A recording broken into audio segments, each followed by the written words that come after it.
Welcome back, my gardening friends, to another Focal Point Friday episode. Let's spend just a few minutes together reviewing a snippet of information from a previous episode, highlighting a new topic, or quickly focusing on a current event in the food and agriculture world. Let's get down and dirty. One of the decisions that we have to make as gardeners when planning out our seasons is whether or not we'll grow our crops from seed directly in the garden, or if we'll start them as transplants or buy them as transplants. Whether or not you grow those transplants yourself or not, there are some distinct advantages and disadvantages to both methods. I think we can break them down into 5 main factors to consider. Number 1 is going to be the cost. Seeds are cheaper than transplants, and you can save seeds from previous seasons if they're open pollinated and you isolate them from other plants in the same species so they don't cross pollinate and form some sort of Franken vegetable the next season. I mean, unless you're into that sort of thing. But honestly, in some areas, you can get seed packets for as cheap as like 49 cents a packet, and that will give you anywhere from 10 to 50 plants depending on what seeds you're buying. And that's versus paying up to 10 times that amount for one transplant. So direct sowing when possible is definitely the cheapest way to go, especially if you're planning a large garden. The second thing to consider is the vegetable type. Some vegetables don't like to be transplanted. They perform very poorly. Things like root crops like carrots and turnips and beets. Now, others can be transplanted with more careful handling, things like beans and corn. Although I really think you need to have some very specific reasons for needing to transplant those. We'll talk about that in a second.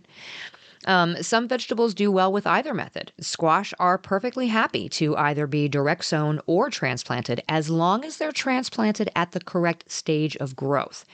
And others do just fine with either method, but they'll be much better when transplanted because they're easier to manage as seedlings and they have a higher success rate. So these are things like broccoli and tomatoes. There are very few instances where you're going to grow those from seed out in the garden, but as evidenced by volunteer tomato seedlings that we get every single year here, they can do perfectly fine in that way. We as gardeners just seem to have better success and control when they're transplanted. And now, the second part of this is that the pest pressure on that type of vegetable in your area may make this determination for you. If you see pests every year in a particular crop, transplants may be the way to go because they're more mature when they go in the garden. So they're stronger. They can be more resistant to pest pressure. So if your corn or your beans have a particular pest that gets the newly sprouted seedlings every single time right after they sprout, or you've got vermin that dig up those seeds, then that's the instance in which you might want to grow them from transplants. Another consideration is the length of time that it takes to grow them. So seeds obviously take longer to mature in the garden than what we've put out as transplants. So we need to make sure that we have enough time for the growing season. Transplants can give you an earlier harvest and allow you to do succession planting. And that succession planting can be done directly from seed, so you don't have to pick just one method. And this is obviously a consideration in a lot of areas. If you're in an area that warms up very quickly in the spring, leaving you with a short window to get cool season crops to maturity, well, you may need to transplant crops like lettuce instead of sowing them directly in the garden, so they have a head start. Now, the opposite is true if maybe your area has very long shoulder seasons, which makes it really easy to grow cool season plants directly from seed in the garden, but your warm season is very short. You need to have the biggest transplants you can and in the right variety in order to fit your harvest window. Which brings me to consideration number 4, variety. Growing from seed offers more choices of plant types, especially those heirloom varieties. There are so many different types of every type of garden plant out there, and transplants may have limited options depending on where you buy them. Now, this is also makes the case for doing your own seed starting indoors if you want to give that a shot. You have way more options available to you.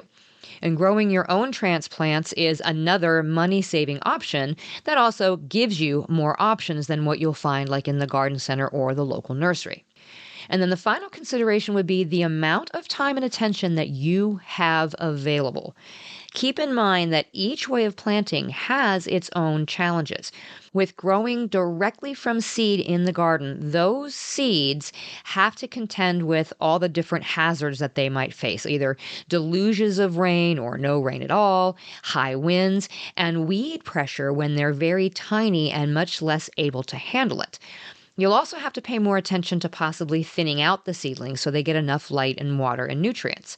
But on the flip side of that, seeds that germinate directly in their place in the garden, in my experience, tend to be more acclimated to the weather conditions at the time they sprout. Transplants, on the other hand, need to be hardened off so they don't suffer transplant shock and get set way back, which totally defeats the purpose of using them in the garden in the first place.